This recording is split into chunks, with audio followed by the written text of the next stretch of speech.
Welcome back everyone to another episode of The Road Chose Me.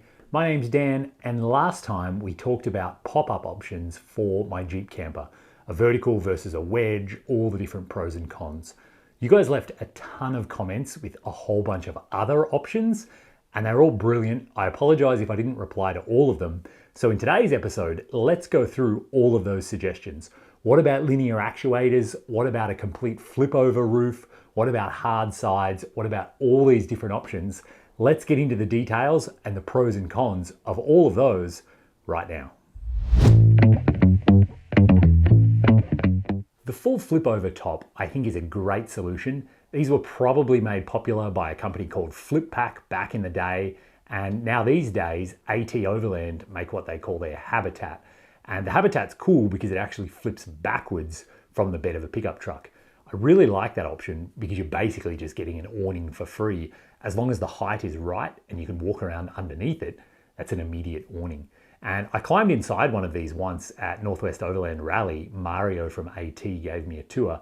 And it's incredible because you have such a huge bed area where one person can be reading a book or working on a laptop or whatever, and the entire bed of the pickup truck is still available for the other person to stand up, walk around, change clothes, cook food, whatever it is. I really, really love these, and I have no doubt I will have one in the future. But the number one reason I'm not going for it with my current camper is because of the amount of canvas that it exposes to the elements. So you can imagine when this thing's flipped open, the entire roof now is pure canvas. And yes, it comes with a rain fly, and yes, you could put a tarp over it as well. And all of those things I think would help with the rain. But I can tell you from experience, in West Africa, when it rained harder than I ever thought possible on planet Earth, and it did it for 12 hours a day. That kind of rain is inevitably going to come through that canvas. You're going to have to fold it away wet, then it's going to soak into your bedding and your mattress. And I think slowly over time, it's just not going to be a great solution. If I was touring deserts again, like Australia, or if I was in the deserts of the southwest of the US, without a doubt, this would be a great solution. But for me, on my new Jeep camper, I want to go to cold parts of the world. It'll probably snow, it'll definitely rain. For me, having that much exposed canvas is just a no.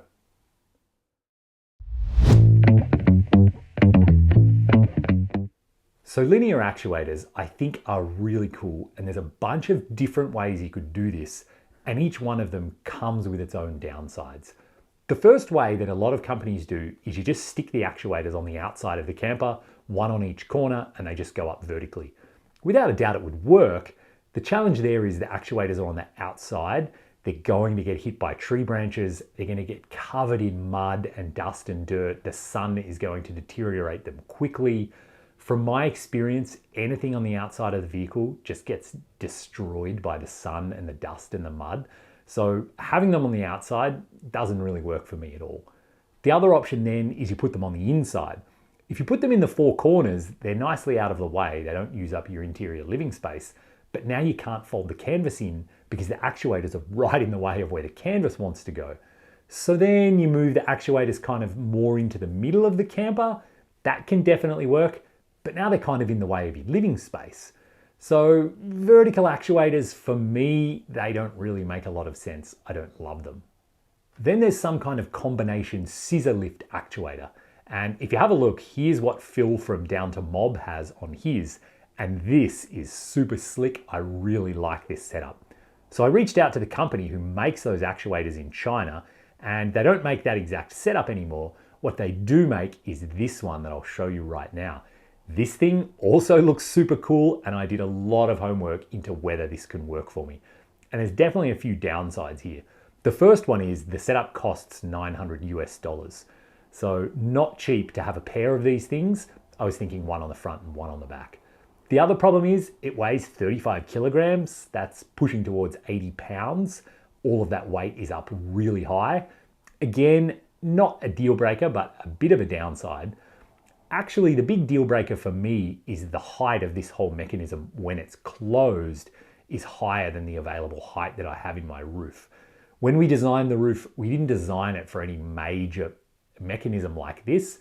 Originally, we thought it would just be a simple wedge with a couple of gas struts. So A big complicated system like that, I think you would need to design your roof and the landing pad on the camper itself to accommodate such a thing. Could we make those modifications now? Yes, it's possible, and a lot of people suggested just increase the overhang of the roof, basically make the roof a couple of inches higher than it is now. Could it be done? Yes, it could. The number one reason I'm not going to do that though is because that will make the camper a couple of inches taller. And as it is right now, it only just fits inside a 20-foot shipping container. So if I make it any higher, it won't fit anymore. And I'm already going to be lowering the tires down to basically 0 PSI. I'm probably already going to have to put a ratchet strap on the suspension. I may even have to run crappy wheels that have no tires on them just to get it low enough to get through the door of the container. And for me, to be perfectly honest, if a vehicle doesn't fit in a 20-foot shipping container, then it's not worth having. For me, for the adventures that I do, simply I don't want it. So I'm not going to do anything to increase the roof height. So while these actuator ideas are all really cool and they're interesting, and it would be kind of nice to just press a button and have the roof go up, they're expensive, they're heavy, they're bulky, and I think they have to be engineered in from the very beginning. And again, this is only a Wrangler. This thing does not have an enormous payload. Sure, if I was building this on a Ram 3500 or something, of course, throw in an extra 80 pounds, who cares? That's not the case when you're building on top of a Wrangler. So keeping it simple and keeping it lightweight is still a really high priority. That's why I won't be having any linear actuators. Same story goes using them to raise and lower the bed. Again, I think they're really cool. It would be so nice to just push a button, but they're bulky. Where do you put them? How exactly does that whole mechanism work? And how much interior space will they be consuming with their own volume? Either you make the bed that much smaller, which is not something I want to do, or now the actuators are in your living space when the bed is pushed up to the roof. That's not something I want to do either. So again, I think the best part is no part. Don't have anything at all to help lift the bed, just do it manually.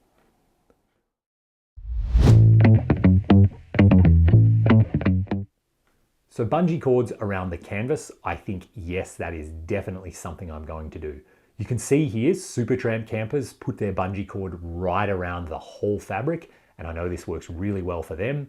Whereas companies like Overland, they have kind of a removable hook-on strap that you install just before you lower the roof, and then you take it off again before you raise the roof. Either way, I think is going to work really well, and that's definitely something I'll have. On that topic too, a few other people suggested using a fan to suck all of the air out of the camper. And Phil actually demonstrates this really well from Down to Mob, where basically you turn the fan on suck, and because it's trying to suck all the air out, the canvas gets pulled in as the roof comes down. I think it's a really neat option. And the idea of a vent fan on the roof, again, it's going to make the roof taller than it is right now, which is something I really don't want to do. And it's going to limit my solar panel area, which is also something I really don't want to do. So for right now, I am not going to have a vent fan on the roof, and maybe I'll revisit that in a year and I'll tell you that was a mistake, but there's kind of only one way to find out. So I'm going to go without one and we'll see how it goes.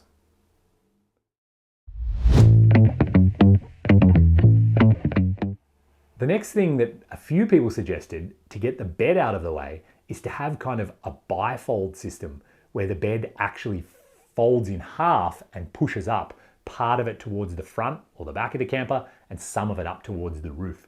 And I finally found a great video. Check it out. This is obviously a company out of China who make this. And you can see this thing is really slick. They've even integrated gas struts. They've integrated lights into the underside of the bed so that when it's up, your whole living space is lit. And again, this looks incredible. And yes, it would be really cool to have, but it's just not going to happen in my camper. I think, again, we're just too far down the train of we didn't design that in from the beginning. It also looks kind of heavy, which I'm against, and it just looks a little more complicated than it needs to be. Also, when it comes to the bed platform, something a lot of people don't realize is how much you need to vent or how much you need the bed platform to breathe.